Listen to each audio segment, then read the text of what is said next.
Воведување на 50-50 поделено, подеднакво, заедничко или споделено старателство и одговорно родителство и по развод.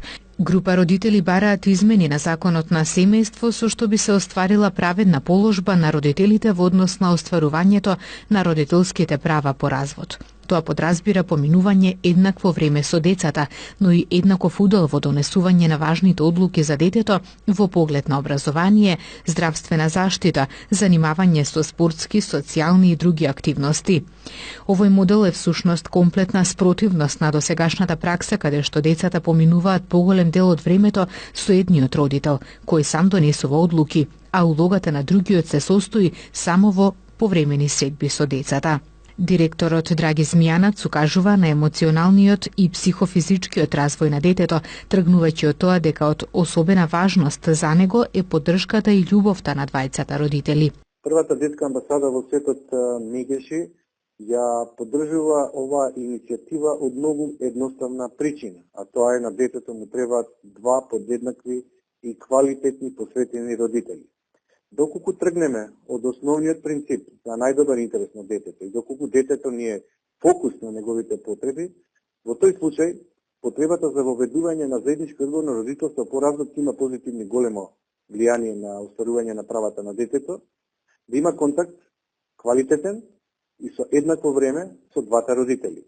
Подеднакво и заеднички да водат двата родители грижа за него и при тоа фокусот да биде на правата на детето, а не на родителските права.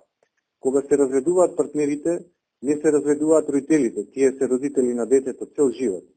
Тие треба да ја разграничат улогата на партнер и родител и во тој случај може да градат квалитетни родителски односи и врски со детето и по развод. Нефункционалното родителство најчесто е резултат на нарушени партнерски односи. Кога ќе се разграничат и оделат овие улоги, ќе имаме квалитетно и одговорно родителство и по развод.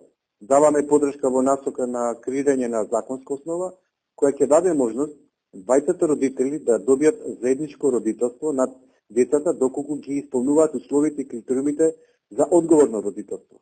Според светските искуства, овој концепт е еден од најсложените, но се смета дека е најдобро решение за детето. Впрочем и една фундаментална препорака на Комитетот за правата на детето при Обединетите нации. Надлежниот суд и стручниот тим на Центрите за социјална работа при оценување на доверување на детето за чување и воспитување и грижа треба да тргнат од позицијата дека двајцата родители треба заедно и непосредно да вршат родителско право, односно да таквата позиција по можност им биде еднаква и рамноправна. Треба да се овозможи да се залагаат да во такви околности имаат оценка Центрите за социјална работа кој родител го остварува квалитетно родителско право. Доколку не го остварува квалитетно родителско право, а имат еднакви стартни позиции, тогаш му се дава на едниот родител право на видување, дури може и да му се одземе родителското право ако има психичко, физичко или сексуално или не знам какво наследство врз детето. Според директорот Змијанац, етапно од реализирањето на родителската иницијатива, запознати се и институциите. Одиме во етапи, значи институциите се запознати, очекуваме конституирање на собрание и доставување на оваа иницијатива повторно до Министерството за труд и социјална политика или група на пратеници од кои очекуваме да добиеме поддршка. Заедно одиме сега на национална конференција со народниот правобранител и групата на граѓани кои сакаат да остварат родителско право заедничко и рамноправно и одговорно да водат грижа, воспитување и чување на детето. Следната етапа ќе биде кон крајот на годината народниот правобранител на регионално ќе ги свика сите народни правобранители за да направи компаративен осврт и анализа како се применува заедничкото и одговорно родителство по развод.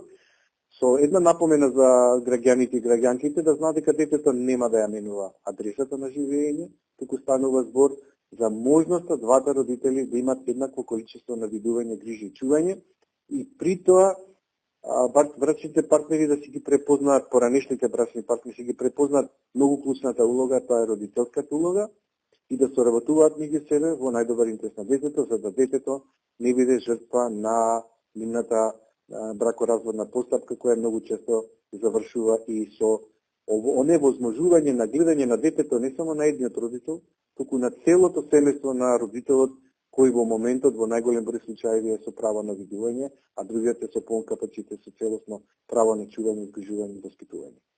Концептот на заедничко старателство постои во голем број развиени држави – Белгија, Холандија, Швајцарија, САД, Канада, сите скандинавски држави, Словенија и така натаму, каде што во законодавствата на секоја од овие држави експлицитно е наведено дека децата и по разводот остануваат во еднаква надлежност на двата родитела.